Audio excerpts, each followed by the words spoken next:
Oke, WhatsApp, kembali lagi dengan Alemron di sini. Kali ini Alemron akan membagikan kembali alur cerita dari drama Korea yang berjudul Blink. Kali ini kita memasuki episode yang ke-7.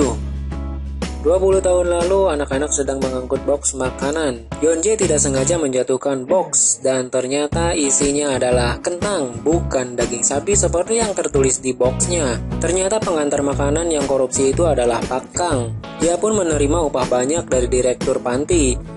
Pak Kang pun senang mendapatkan upah itu yang ternyata akan dia gunakan untuk biaya les piano anak semata wayangnya yang bernama Hana. Yeonjae memandangi truk Pak Kang dan Pak Kang merasa kasihan lalu memberinya roti. Kemudian menanyakan siapa namanya. Namun Yeonjae hanya berkata kalau namanya adalah nomor 13. Jeon-ki memastikan kalau memang An Tae-ho memiliki luka bakar di punggung tangannya. Detektif Ryu terlihat bersemangat karena dia pikir kalau dugaannya benar bahwa Pak An adalah si pembunuh berantai itu dan bersiap menangkapnya. Namun Hakim Ryu mencegah adiknya untuk tidak bertindak gegabah karena dia masih berstatus tersangka yang buron dan mereka berdua pun bertengkar lagi. Dan Eun-gi yang selalu melerainya. Sebelum pulang, Hakim Ryu berkata kepada Eun-gi untuk tidak mempercayai siapapun, termasuk detektif Ryu dan bahkan dirinya sendiri. Di tempat lain, detektif Kang memeriksa detektif Kim untuk memberitahu di mana detektif Ryu berada, karena dia yakin mereka saling berkomunikasi. Bahkan detektif Kang pun merendahkan detektif Kim karena dianggap bodoh, karena memihak detektif Ryu yang berstatus tersangka. Detektif Kim juga menyinggung soal laporan forensik yang disembunyikan detektif Kang. Dia tidak terima soal itu dan menghina detektif Kim lagi. Namun karena sudah geram, detektif Kim pun melawan detektif Kang meskipun dia seniornya. Jelas saja detektif Kim menang karena dia mantan atlet yang jelas-jelas lebih kuat secara fisik.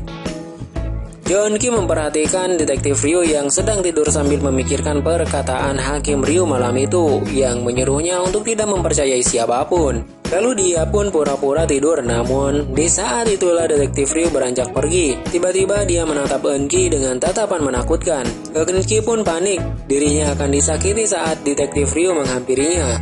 Namun ternyata detektif Ryu hanya ingin menyelimuti Eun-gi saja, dan dia pun pergi dari gudang. Di tempat lain, Hakim Ryu diam-diam datang ke tempat Pak An. Dia pun mencari petunjuk di ruangannya. Namun sialnya anak buah Pak Bae menangkapnya yang mengira kalau dirinya adalah Pak An. Beruntung, Ryu ternyata juga pergi ke tempat Pak An. Dan di saat yang tepat, dia datang lalu menolong kakaknya yang ternyata tidak bisa berkelahi. Tapi Hakim Ryu tetap melawan dan membantu sebisanya. Dan sialnya dia terkena sayatan pisau. Dan wajah detektif Ryu juga ketahuan oleh anak buah Pak Bae. Mereka pun berhasil kabur. Dan di tempat yang dirasa sudah aman, detektif Ryu memarahi kakaknya. Dia tidak ingin kakaknya terluka dengan terlibat dalam kasus ini. Lalu menyuruh kakaknya menunggunya karena dia akan membeli obat. Namun saat dia kembali ternyata kakaknya sudah pergi. Anak buah Pak Bae melamborkan kejadian tadi. Pak Bae pun mengira kalau detektif Ryu dan Pak An bekerja sama. Hakim Ryu pun tiba di rumahnya. Dia membersihkan lukanya sendiri. Namun ada yang aneh. Di tangannya terdapat banyak luka. Padahal dirinya tidak bisa berkelahi sama sekali, seperti yang dipikirkan adiknya. Keesokan harinya detektif Kim menemui Jeon-ki di kamar rawat Yuna. Dia memberitahu kabar baik kalau hasil tes DNA Pak Choi dan Kuku Hyejin terbukti sama. Dan itu berarti detektif Ryu tidak bersalah, seperti yang dia duga. Kapten Oh memarahi detektif Kang karena menyembunyikan hasil autopsi Kuku Hyejin dan dia pun diberitahu soal hasil tes Pak Choi itu. Namun detektif Kang tetap mencurigai detektif Ryu dan marah kepada Kapten Oh karena mengira dia memihak detektif Ryu dan berkata kalau bukan detektif Ryu, lalu siapa yang membunuh Pak Choi? Lalu tiba-tiba An Tae-ho pun muncul menyerahkan diri mengaku kalau dirinya telah membunuh Pak Choi. Detektif Ryu merasa ada yang janggal dengan kematian Pak Choi dan Pak An sebagai anak nomor 7 yang menjadi tersangkanya, dia pun mendengarkan rekaman itu lagi. Tiba-tiba saja dia teringat dengan masa lalu yang memperlihatkan nomor-nomor yang ada pada anak-anak itu. Dia pun pingsan seketika.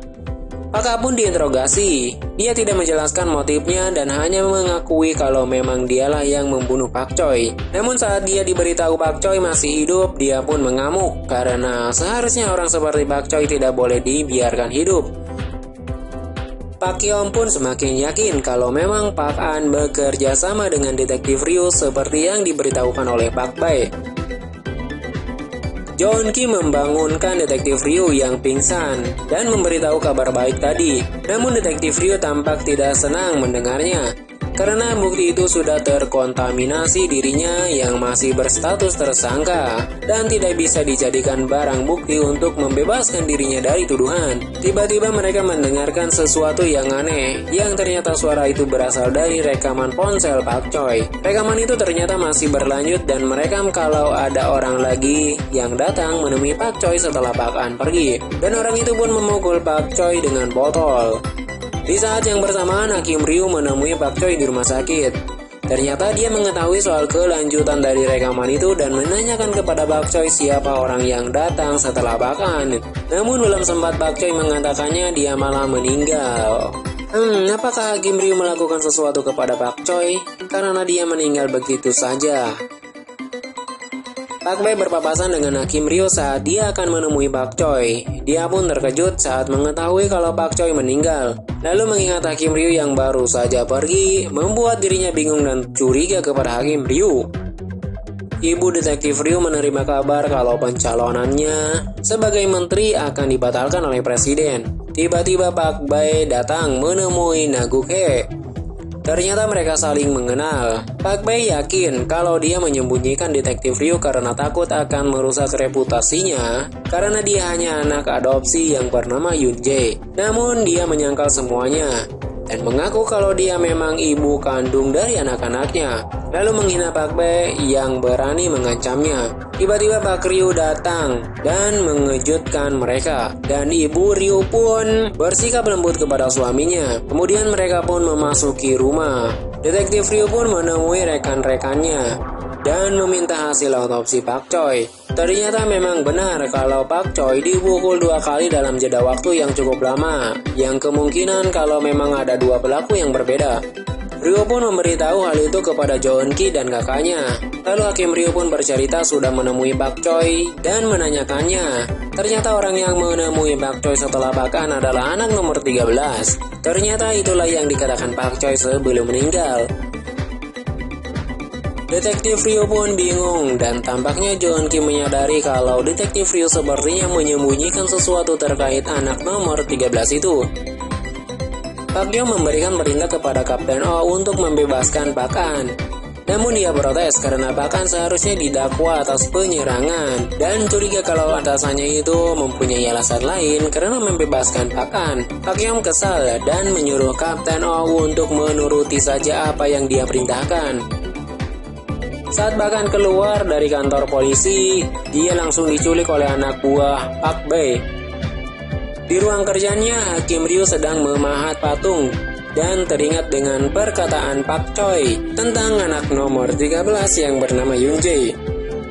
Jeon-ki bercerita kepada detektif Ryu bahwa dirinya bisa memahami apa yang dipikirkan anak-anak karena berpengalaman bekerja di sana, dan menyuruh detektif Ryu menceritakan apa yang dia sembunyikan karena dia bisa mengetahui akan hal itu. Detektif Ryu pun akhirnya terpaksa menceritakan semuanya kalau dirinya mengalami kecelakaan saat masih kecil dan hilang ingatan. Namun dia mengingat kalau namanya adalah Jung Yeon Jae, si anak nomor 13. Dan dia bingung kenapa Pak Choi menyebutkan dirinya, padahal dia tidak melakukan apapun dan meyakinkan Eun-ki akan hal itu.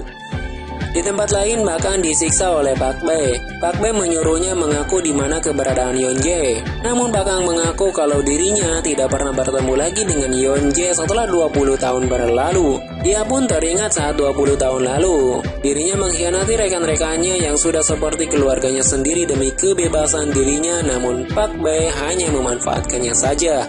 Jadi kalaupun sekarang dia mengetahui di mana Yoon Jae berada, dia tidak akan mengatakannya. Dia akan melakukan hal yang sama lagi seperti dahulu. Pak Bae pun marah dan menyuruh anak buahnya untuk mengubur Pak An hidup-hidup. Namun keesokan harinya mereka terkejut karena Pak An berhasil kabur dari kuburannya.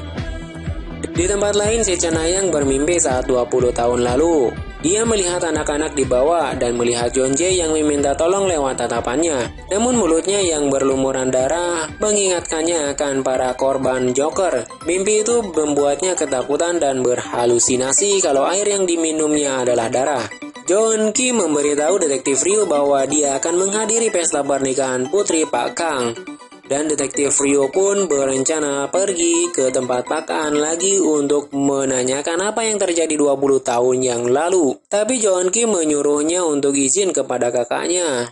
Ryu pun tiba di tempat Pak Kang. Dan dia mencoba memberitahu kakaknya agar dia tidak disalahkan lagi. Namun, dia tidak berhasil menghubunginya. Ternyata Hakim Ryu pun juga beranjak pergi entah kemana. Detektif Ryu pun masuk ke ruangan Pak Kang. Dia menemukan undangan yang ada bercak darah. Dia pun teringat dengan acara yang dihadiri John Kee. Para juri sedang menghadiri acara pernikahan putri Pak Kang. Dan John Kee tidak sengaja melihat Pak Kang. Dia pun pergi mencarinya.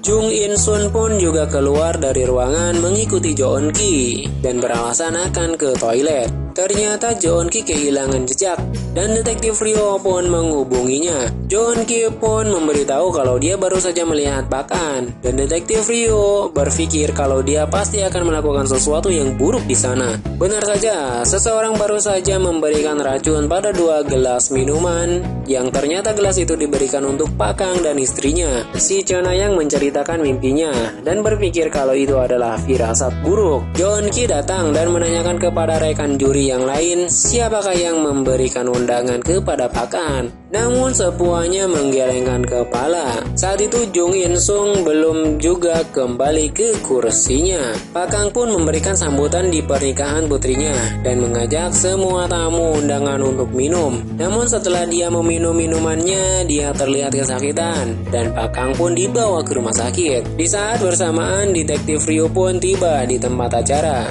Namun dia bingung melihat semua orang di sana panik. Lalu dia melihat seseorang yang diduga Pak Kang dan berlari ke lorong. Dia pun bergegas mengikutinya. Namun yang dia temui malah Hakim Ryu yang bergegas keluar dari tangga darurat. Dan saat mengejarnya, dia kehilangan jejak baik itu Pak Kang ataupun kakaknya. Di ruang tunggu pengantin, seseorang panitia terkejut saat dia membuka ruangan. Ternyata sang pengantin yang ternyata putri Pak Kang tersebut bersimbah darah dan mulutnya disayat seperti Joker, sama seperti korban-korban lainnya. Detektif Ryu pun kebetulan menyaksikan kondisi hal tersebut dan tampak terkejut. Ternyata si pembunuh Joker kembali beraksi.